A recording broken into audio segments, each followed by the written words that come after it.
Bueno, pues seguimos discutiendo el tema del Ejército Nacional Mexicano. Y Pepe, ¿tenías algo que comentar?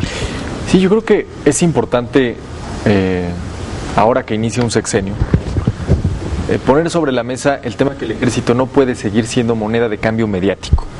Es decir, creo que el polarizar a la opinión pública en el sentido, como se ha hecho en los últimos años, de si el Ejército debe o no estar en las calles, creo que ese es un tema que afectó gravemente la imagen del Ejército mexicano.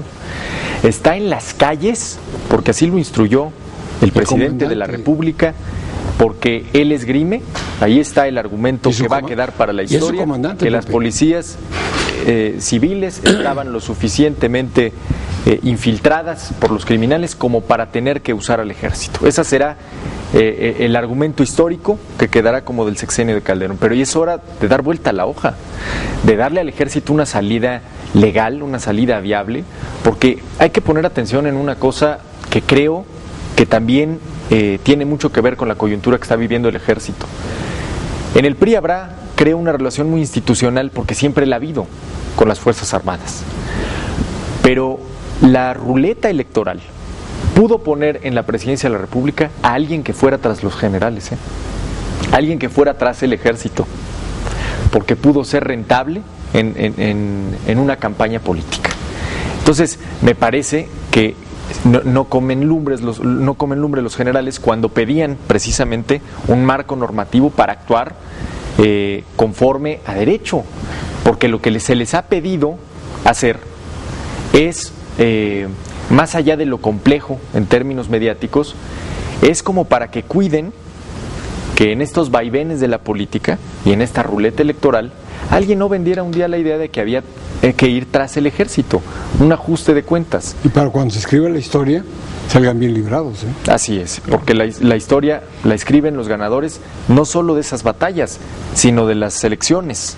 Entonces, me parece que uno de los grandes temas en la agenda sí sería poner al ejército en el lugar que corresponde y dejar de tenerlo como pelotita mediática y de decir tú estás a favor o en contra del ejército en las calles. Pues yo creo que el ejército está en las calles, es una verdad, es una decisión del Ejecutivo en este sexenio, y lo que sí tendríamos que estar debatiendo y lo que sí tendría que estar en la agenda es cuáles van a ser los mecanismos en términos de política pública para que se vuelva a civilizar, en el sentido más amplio y profundo del término, la lucha contra el crimen organizado. Creo que ese tiene que ser uno de los puntos fundamentales en la agenda del próximo presidente. Yo estoy de acuerdo contigo, Pepe, en que el ejército lo han querido meter en esta dinámica de guerra mediática. Sin embargo, creo que ellos aprendieron también el valor que tiene de entrarle a lo mediático, y hoy las grandes filtraciones que antes nunca había, hoy salen de dentro del ejército. Es decir, la compra del avión presidencial, la detención de estos generales, o sea, muchas cosas. ¿Tú qué opinas? La grilla mediática. La grilla mediática. Bueno, cuando yo comento que hay que redefinir el concepto de seguridad nacional, pues es actualizar, ¿no?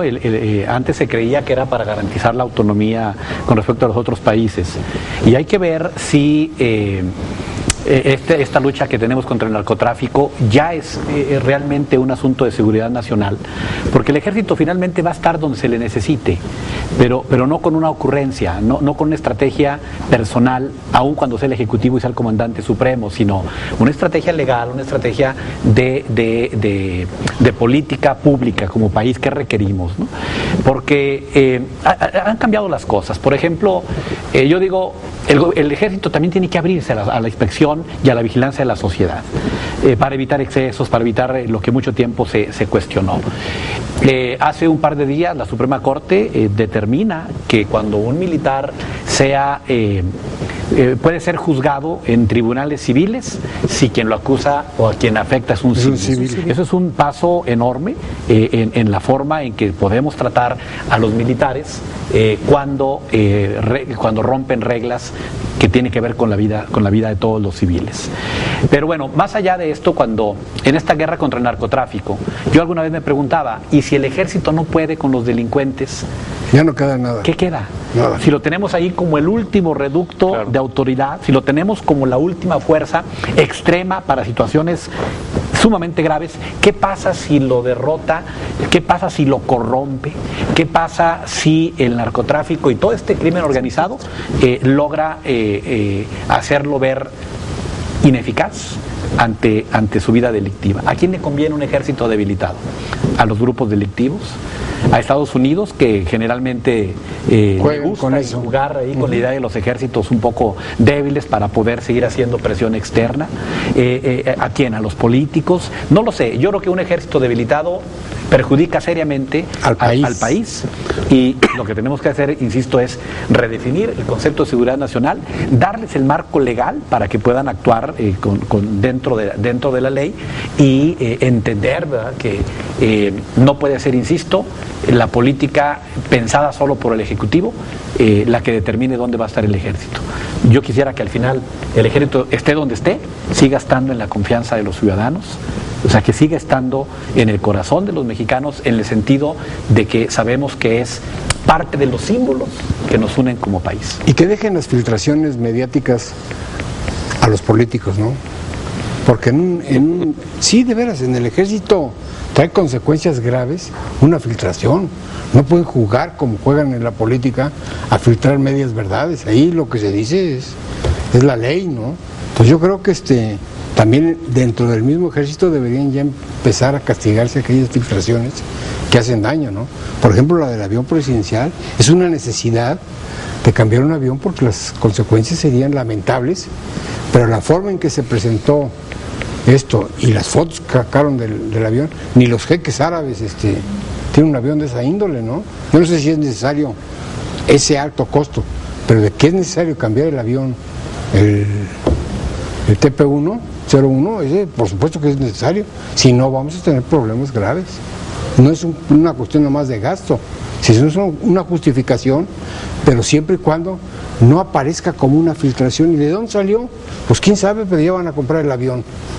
Eso yo creo que debería ser, inclusive si se va a comprar un avión tiene que tener todas las seguridades del mundo ese avión.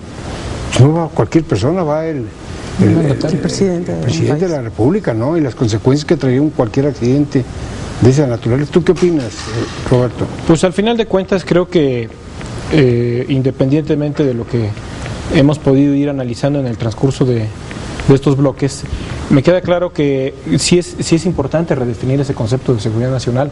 ¿Hasta qué tanto sigue siendo necesario que el ejército mexicano siga estando en las calles, pero que también vayamos viendo la otra arista?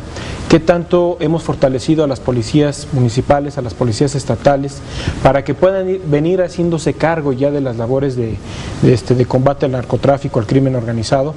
Porque hoy en nuestro país sigue existiendo el problema del narcotráfico y del crimen organizado, hoy más acendrado que nunca, sin duda alguna. No hay día en que no prendamos el monitor del televisor y nos demos cuenta que hay tantos asesinados, que hay tantos descuartizados, que hay tantas personas que están vinculadas con el crimen organizado que fueron detenidas, y es un tema de todos los días, y es un tema que lógicamente ha venido desgastando al ejército en suma, y creo que hoy lo que debe de prevalecer al final de cuentas en el ejército es ese valor, ese ícono que al final de cuentas, como dice el maestro Natividad, pues debe de ser el ícono que nos une a todos los mexicanos, de las instituciones que al final de cuentas siempre han conservado una calificación entre la sociedad y entre la opinión pública de los más altos niveles de credibilidad y de respeto que puede tener la sociedad.